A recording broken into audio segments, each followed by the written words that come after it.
ঘটনাটা 2019-এর জানুয়ারির। আমি তখন ক্লাস 12-এ পড়ি। আমি একটা ছেলেকে অসম্ভব ভালোবাসতাম।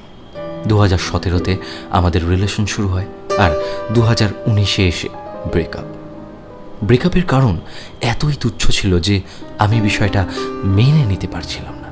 তাই রাগের বশে আত্মহত্যার চেষ্টা করি, গলায় দড়ি দেই, কিন্তু সৌভাগ্যবশত আমি সেবার বেঁচে যাই। ওই চেষ্টাই আমার জীবনের কাল হয়ে দাঁড়ায়। গলায় দড়ি দেওয়ার পর বেশ কিছুদিন সময় লেগেছিল আমার সুস্থ হতে। তখন আমি প্রায় সুস্থ। এক রাতে ঘুমিয়েছিলাম, চেয়ার টানার শব্দে হঠাৎ করে ঘুম ভেঙে যায়। তাকিয়ে দেখি এক অদ্ভুত চেহারার একটা মেয়ে আমার চেয়ার টেনে তার উপর দাঁড়িয়ে ফ্যানের সাথে ওড়না দিয়ে ফাঁস লাগিয়ে ঝুলে পড়ল। এটা দেখে আমার সারা শরীর বরফের মতো জমে গেল। মুখ দিয়ে কোনো কথা বের হচ্ছিল না, আমি অনবরত ঘামছিলাম। ওই মেয়ে তখনও ঝুলে আছে আর আমার দিকে তাকিয়ে হাসছে, আর মনে হচ্ছে যেন আস্তে আস্তে আমার কাছে আসছে। মেয়েটা আমার একদম কাছে এসে শরীরের সাথে মিশে গেল। তারপর আর কিছুই মনে নেই, অজ্ঞান হয়ে গেছিলাম। জ্ঞান ফেরে পরদিন দুপুরে। আমি কাকে কি বলবো কিছুই বুঝতে পারছিলাম না। তারপর থেকে শুরু হলো আমার কাল। শুতে বসতে সবসময় ওই মেয়েকেই দেখতে পেতাম। কখনো সে আমার পাশে বসে আছে, খেতে বসলে দেখতাম ঠিক আমার পাশে, শুয়ে থাকলে দেখতাম পাশে শুয়ে আছে।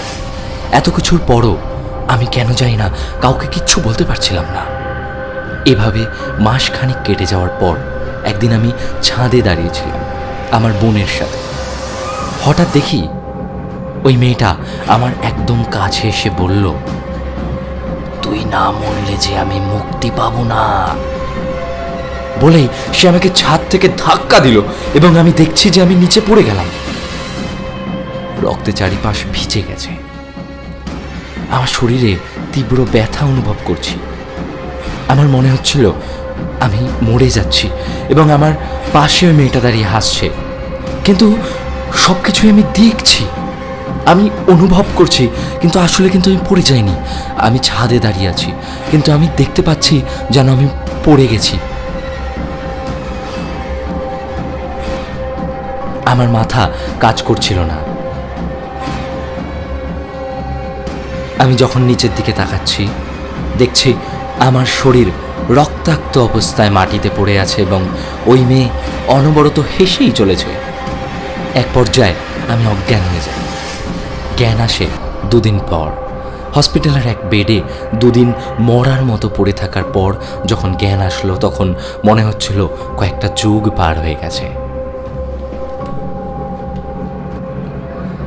তারপর এক হুজুর আনা হয়। উনি বলেন যে আমার খুব কাছের কেউ, আমার মামাতো বোন আমাকে মৃত্যু বান মেরেছে, অর্থাৎ ব্ল্যাক ম্যাজিক। এক শয়তান জিনকে আমার পিছনে লাগিয়েছে, কারণ ও আমার এক্স বয়ফ্রেন্ডকে ভালোবাসত। ওই জিন আমি না পড়া পর্যন্ত আমাকে ছাড়বে না। এরপর অনেক কিছু করে ওই বান কাটানো হলেও মাঝে মধ্যে ওই জিন আমাকে মারার চেষ্টা করবে, কারণ এটা মৃত্যু বান, এটা কাটানো খুব কঠিন। কিন্তু তাও আমি এখন অনেকটাই ভালো আছি, আশা করছি ভালো থাকতে পারবো।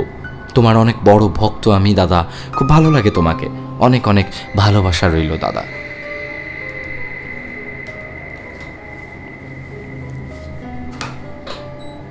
ঘটনা শুনলে কীরকম লাগলো কমেন্ট করে জানাও।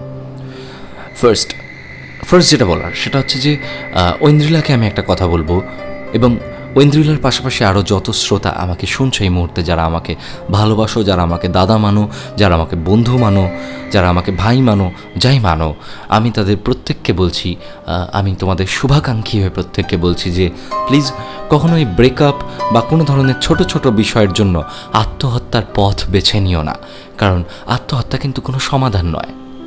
তুমি আত্মহত্যা করলে সব সমস্যার সমাধান হয়ে যায় না।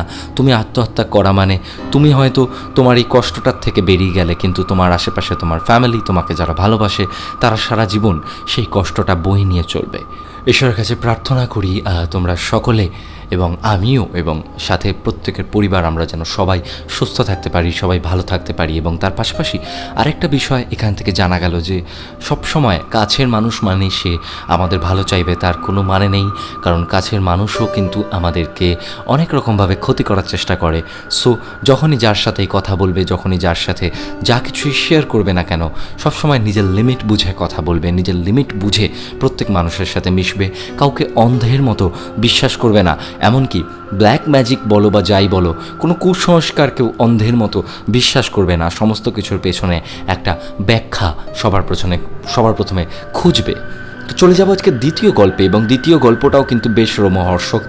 আর দ্বিতীয় গল্প বলবার আগে আমি যেটা বলবো সেটা হচ্ছে, প্রেতকথায় ঘটনা পাঠাবেন কি করে। প্রেতকথায় ঘটনা পাঠাতে হলে মেইল করতে হবে voiceofgaurav@gmail.com অথবা প্রেতকথার ফেসবুক পেজ ইনবক্সে মেসেজ করে গল্পটা পাঠিয়ে দিতে হবে।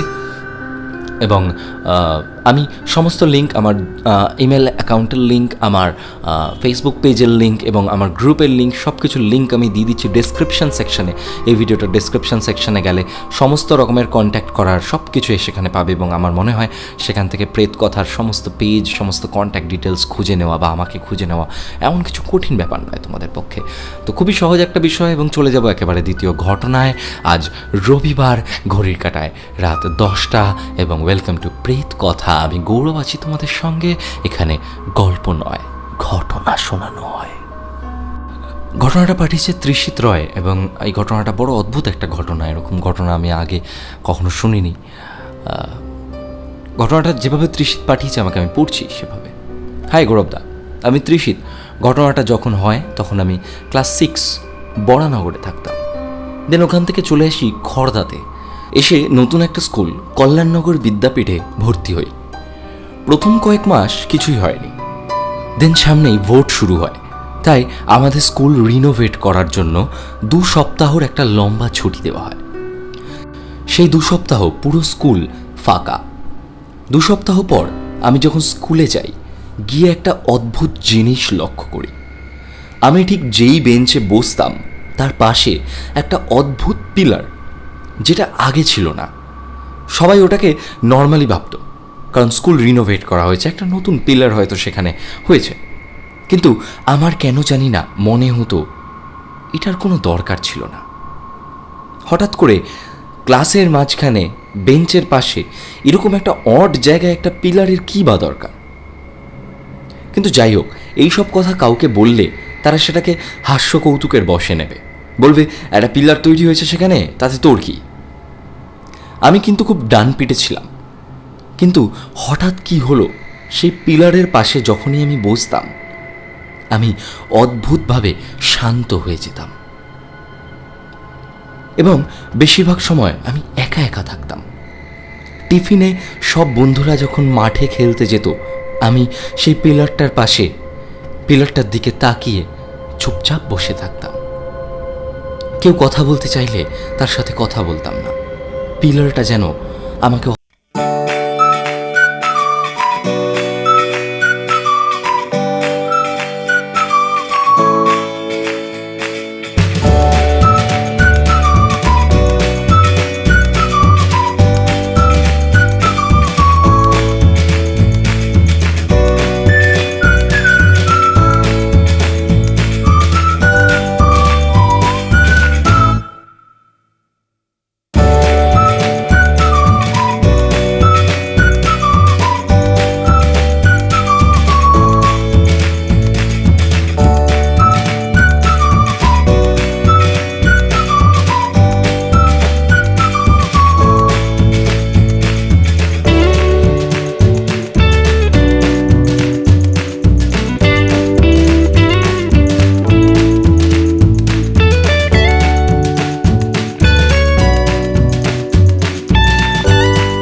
remarkable. Thoughts in my head, a collage and they spread. I'll be great one day, going off of my meds. No, I'm not giving up, no, I'm not giving in. I will make it to the top, taking off in the wind. I gotta make it, I'm saving every day to taste it. I'm patient, but my mind, it can hardly take it. I'm chasing a dream that I've had for several ages. A vacant, modern kingdom for the taking.